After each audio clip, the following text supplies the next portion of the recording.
Hi friends, அஸ்ஸலாமு அலைக்கும். Welcome to Raifa kitchen. நம்ம இன்றைக்கி பார்க்க போகிறது இட்லி மாவு ரெசிபி தாங்க. இட்லி தோசைக்கு மாவு மிக்சியிலே நம்ம இன்றைக்கி அரைக்க போகிறோம். நீங்கள் 2 பேர் 3 பேர் தான் இருக்கிறீங்க, 1/2 கிலோ மாவு தான் அரைக்க போகிறீங்கன்னா நீங்கள் தாராளமாக மிக்சியில் ட்ரை பண்ணலாங்க. மிக்சியில் அரைக்கிறமே மாவு நல்லா பொங்கி வருமா, இட்லி நல்லா சாஃப்டாக இருக்குமான்ற சந்தேகமே உங்களுக்கு வேணாங்க. இட்லி நல்லா பஞ்சு போல் இருக்கும், மாவுமே நல்லா பொங்கி வரும். நான் சொல்லியிருக்க இதே அளவுகளில் செஞ்சு பாருங்கள், நிச்சயம் நல்லா வரும். பாருங்கள், இட்லி எப்படி ஒட்டாமல் எப்படி பந்தாக வந்திருக்கு பார்த்தீங்களா? மிக்சியில் அரைச்ச மாவு தான். இப்போ இந்த இட்லிக்கு தொட்டுக்கிறதுக்கு காரசாரமாக ஒரு பூண்டு சட்னி நான் அரைச்சிருக்கேங்க. இந்த 2 ரெசிபி எப்படி செய்கிறதுன்னு பார்த்துடலாமா? வாங்க வீடியோக்குள்ளே போகலாம். நான் இன்றைக்கி டம்ளரில் தான் அளந்து காமிச்சிருக்கேன். நம்ம சப்ஸ்கிரைபர் ஒருத்தவங்களும் டம்ளரில் தான் அளந்து கேட்டிருந்தாங்க. நீங்கள் ஏதாவது ஒரு டம்ளர் எடுத்துக்கோங்க. அந்த டம்ளரில் 2 டம்ளர் அளவுக்கு நான் இட்லி அரிசி, கடையில் வாங்குகிற இட்லி அரிசி 2 டம்ளர் சேர்த்துருக்கேன். இது கூடவே 1 டம்ளர் அளவுக்கு ரேஷனில் வாங்கினா புழுங்கல் அரிசி நான் சேர்த்துருக்கேன். இப்போ இது 2ஐயும் சேர்த்துட்டு நல்லா கழுவிட்டு வந்துடலாங்க. இது மொத்தமே பார்த்திங்கன்னா 1/2 கிலோ அளவுக்கு இருக்கும். இப்போ இது கூடவே நான் உளுந்து ஊற வைக்க போகிறேன். உளுந்து பார்த்திங்கன்னா ஒரு 3/4 டம்ளர் அளவுக்கு, நம்ம எந்த டம்ளரில் அரிசி அளந்தமோ அதில் 3/4 டம்ளருக்கு கொஞ்சம் அதிகமாக எடுத்திருக்கேன். அதிகபட்சம் நீங்கள் போட விரும்புனா 1 டம்ளர் கூட நீங்கள் போடலாம். இப்போ இது எல்லாத்தையும் ஒன்றா சேர்த்துட்டு நல்லா கழுவிட்டு வந்துடுங்க. இப்போ நல்லா கழுவுனதுக்கப்புறம் நான் தண்ணி ஊற்றி வச்சுருக்கிறேன். இப்போ மறுபடியும் ஒரு மணி நேரத்துக்கு அப்புறம் இந்த தண்ணியை கீழே கொட்டிட்டு வேறு தண்ணி ஊற்றி தான் நான் ஊற வைப்பேன். இதை நல்லா ஊற வச்சிடலாம். நம்ம கிரைண்டரில் அரைக்கிறத விட மிக்சிக்கு எக்ஸ்ட்ரா ஒரு 2 மணி நேரத்துக்கு நம்ம ஊற வச்சாதாங்க நல்லா மாவு அரைப்பட்டு வரும். இப்போ இதில் ஒரு 1/4 டீஸ்பூன் அளவுக்கு நான் வெந்தயமும் சேர்த்துக்கிறேன். ஏன்னா நம்ம தோசை ஊற்றுறா இருந்தாலும் வெந்தயம் சேர்த்தோன்னா நல்லா கலர் கொடுக்கும், மணமாகவும் இருக்கும். இப்போ இதை நல்லா நம்ம ஊற வச்சிடலாம். இப்போ அரிசி உளுந்தும் நல்லா ஊறிடுச்சுங்க. நம்ம கொஞ்சம் கொஞ்சமாக மிக்சியில் சேர்த்து அரைச்சிடலாம். நான் உளுந்தையும் ஒன்றா தான் சேர்த்து அரைச்சிருக்கேன். நீங்கள் தனியாக ஊற வைக்கிறதுனால ஊற வச்சு அரைக்கலாங்க. தனியாக ஊற வச்சு அரைச்சிங்கன்னா உளுந்து சீக்கிரம் அரைப்பட்டுரும். ஆனாலும் கொஞ்சம் நிறுத்தி நல்லா ரொம்ப நேரம் அரைச்சிங்கன்னா தான் நல்லா உளுந்து பொங்கி வரும். நம்ம இந்த மாதிரி ஒன்றா போட்டு அரைக்கும்போது அரிசி அரைப்படுறதுக்கு லேட்டாகும் இல்லையா? அப்போ அது வரைக்குமே உளுந்தும் சேர்த்து அரைக்கும்போது நமக்கு நல்லா பொங்கி வரும். இப்போது அரிசியை மிக்ஸி ஜாரில் சேர்த்துருக்கேன். ஃபஸ்ட்டே தண்ணி ஊற்றாமல் முதல்ல கெட்டியாக அரைச்சி எடுத்துகிட்டு வந்துக்கோங்க. இந்த நம்ம ஊற வச்ச தண்ணியவே அரைக்கிறதுக்கு எடுத்துக்கலாம். நல்லா கெட்டியாக அரைச்சதுக்கப்புறம் நீங்கள் தண்ணி சேர்த்து அரைங்க. அப்போ தான் அரிசி நல்லா அரைப்பட்டுருக்கும். மொத்தமாகவே நம்ம தண்ணி சேர்த்துட்டோன்னா அரிசி குருணையாக இருக்கிற மாதிரி இருக்கும். அதனால் நல்லா இது போல் கெட்டியாக அரைச்சிட்டு நம்ம தண்ணி ஊற்றி மாவு அரைச்சி எடுத்துக்கலாம். அதே மாதிரி மிக்சியில் கொஞ்சம் கொஞ்சமாக அரிசி சேர்த்து அரைங்க. நீங்கள் நிறையா சேர்த்துட்டிங்கன்னா ரொம்ப நேரம் அரைக்கிற மாதிரி இருக்கும், மிக்சி சூடாயிரும்.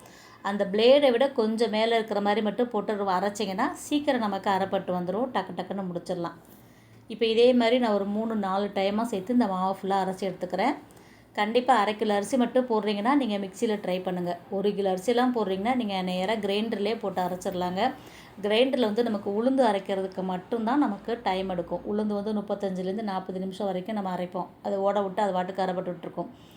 அரிசி பார்த்திங்கன்னா அந்த கிரைண்டரில் 2 லிட்டர் கிரைண்டர்னால் 1 கிலோ அரிசி கூட ஒன்றா போடலாம். நீங்கள் ஒன்றா போட்டிங்கன்னா ரொம்ப நேரம் அரைக்கிறதுக்கு, அது 1/2 கிலோவாக போட்டிங்கன்னா 10 நிமிஷத்துலேயே உங்களுக்கு அரிசி அரைப்பட்டு வந்துடும். அதனால் 1/2 கிலோவுக்கு மேலே 1 கிலோலாம் போட்டு அரைக்கிறீங்கன்னா நீங்கள் கிரைண்டர்லேயே ட்ரை பண்ணுங்கள். அதுவுமே ஈஸியான வேலை தான். ஏன்னா கொஞ்சமாக அரைக்கிறவங்களுக்கு மிக்சி கரெக்டாக இருக்கும். நிறைய அரைக்கும் போது என்னை பொறுத்த வரைக்கும் கிரைண்டர் தான் பெஸ்ட்டுன்னு சொல்லுவேன். இப்போ வீட்டில் கிரைண்டர் இல்லாட்டினாலும் உங்களால் ஆட்ட முடியாட்டினாலுமே பக்கத்தில் நிறைய மாவு அரைச்சி கொடுக்குற கடைங்கள்லாம் வந்துருச்சுங்க. நம்ம வீட்டில் ஊற போட்டு நம்ம அரைச்சி எடுத்துக்கலாம். இப்போ நான் எல்லா மாவையும் அரைச்சிட்டு உப்பு போட்டு கரைச்சி புளிக்க விட்டுறலாம். இப்போது காலையில் மாவு பாருங்கள் எப்படி பொங்கி வந்திருக்கு பாருங்கள். நான் நைட்டு ஆட்டி வச்சேன், நல்லா பொங்கி வந்திருக்கு. நான் 1/2 டப்பா மாவு தானே இருக்குது, ஒரு 3/4 பாத்திரத்துக்கு வரும்னு பார்த்தேன். இது நல்லா ஃபுல்லாகவே பொங்கி வந்துருச்சுங்க. இன்னும் கொஞ்சம் நேரம் விட்டுருந்தோன்னா நிறைய மாவு கீழே போயிருக்கும். இப்போ கொஞ்சம் தான் கொட்டியிருக்குது. இது இப்படியே கரண்டி வச்சு நம்ம கலந்து விட்டுறலாம். நம்ம மாவுக்கு உப்பு சேர்த்தாச்சு, அதனால் அப்படியே கலந்துட்டு இட்லி ஊற்றிக்கலாம். நீங்கள் தோசை ஊற்றுறதா இருந்தால் தனியாக கொஞ்சம் மாவு எடுத்துகிட்டு கொஞ்சமாக தண்ணி சேர்த்து கரைச்சிக்கோங்க. நான் சோடா உப்பு கூட சேர்க்கலை. சோடா உப்பு சேர்த்து பழக்கிறவங்க கொஞ்சமாக சேர்த்துக்கோங்க.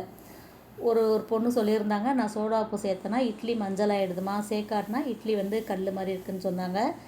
ஒரு பிஞ்சு மட்டும் நீங்கள் சோடா உப்பு சேருங்க, அதிகமாக சேர்க்க தேவையில்லை. இப்படி 2 விரலால் சேர்த்து பிடிச்சிங்கன்னா எந்த அளவுக்கு இருக்குமோ அந்த அளவு சோடா உப்பு மட்டும் தண்ணியில் கலந்துட்டு நீங்கள் மாவில் சேர்த்து கலந்துக்கோங்க. அதே மாதிரி மொத்த மாவுக்கும் நீங்கள் சோடா உப்பு கலந்து வைக்கக்கூடாது.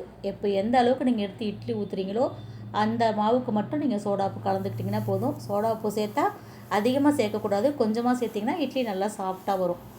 ஆனால் நான் வந்து சோடா உப்பே சேர்க்கல. மாவு பாருங்கள், இது வந்து மிக்சியில் அரைச்ச மாவுன்னு சொன்னாலும் நம்ப முடியாது. எப்படி வந்திருக்கு பாருங்கள், மாவை பார்க்கும்போதே நல்லா பக்குவமாக இருக்குது. இப்போ தண்ணி நல்லா சூடானதுக்கப்புறம் இட்லி ஊற்றிட்டு ஒரு 10 நிமிஷம் இதை நம்ம ஆவியில் வேக வச்சு எடுத்துடலாம்.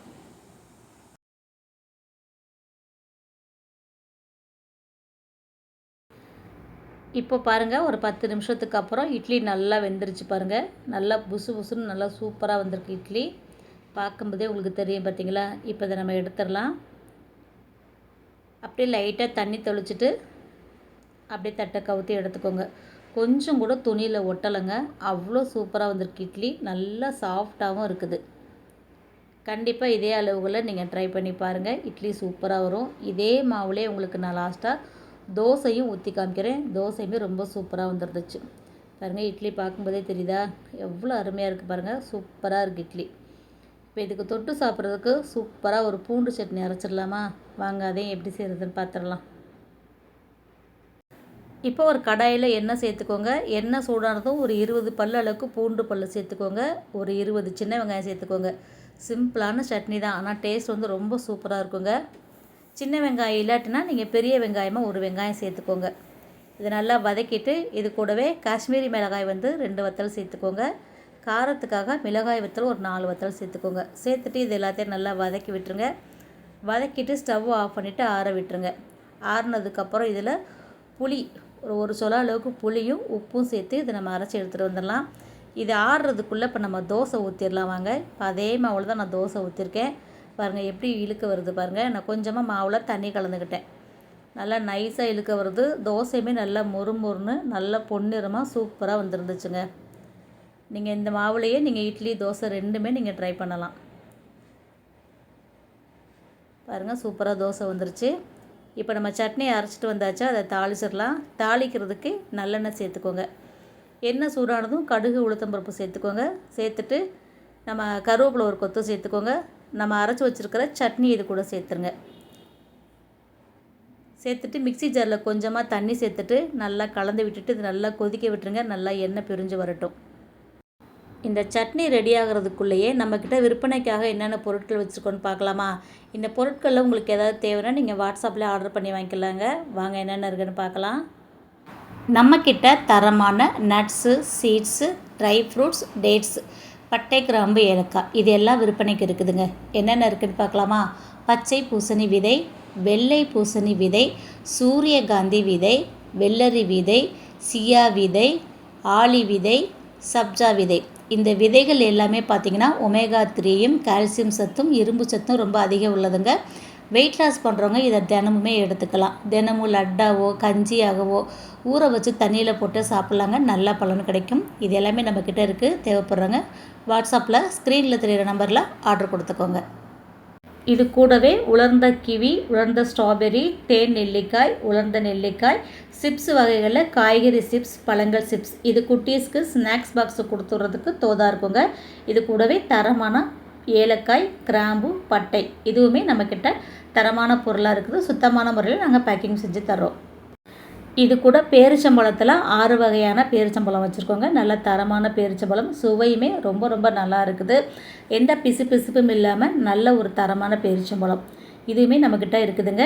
இது கூட பட்டை, கிராம்பு, ஏலக்காய், பாதாம், முந்திரி, அத்தி இதுவுமே வச்சுருக்கோம். இதில் எந்த பொருள் உங்களுக்கு தேவைனாலும் நீங்கள் ஸ்க்ரீனில் தெரிகிற வாட்ஸ்அப் நம்பரில் ஆர்டர் கொடுத்துக்கலாம். இப்போது சட்னி நமக்கு ரெடி ஆகிடுச்சுங்க. இது போல் நல்லா கொதித்து எண்ணெய் பிரிஞ்சு வரணுங்க. அப்போ தான் நல்லா டேஸ்ட்டாக இருக்கும். கண்டிப்பாக இந்த சட்னி இதே மெத்தடில் செஞ்சு பாருங்கள். இப்போ நமக்கு சட்னி ரெடி ஆகிடுச்சு. நம்ம மிக்சியிலே அரைச்ச மாவில் இட்லியும் தோசையுமே ரெடியாக இருக்குங்க. கண்டிப்பாக இந்த ரெசிபி எல்லாமே உங்களுக்கு பிடிச்சிருக்குன்னு நினைக்கிறேன். பிடிச்சிருந்தா நீங்களும் இதே மாதிரி செஞ்சு பாருங்கள்.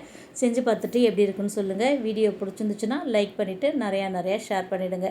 நீங்கள் லைக் பண்ணி கமெண்ட் பண்ணுற மாதிரியே இப்போ கமெண்ட் பாக்ஸில் ஹைப்னு ஒரு ஆப்ஷன் இருக்குங்க. வீடியோ பிடிச்சிருந்துச்சுன்னா வீடியோக்கான ஹைப்பே மறக்காமல் கொடுத்துருங்க.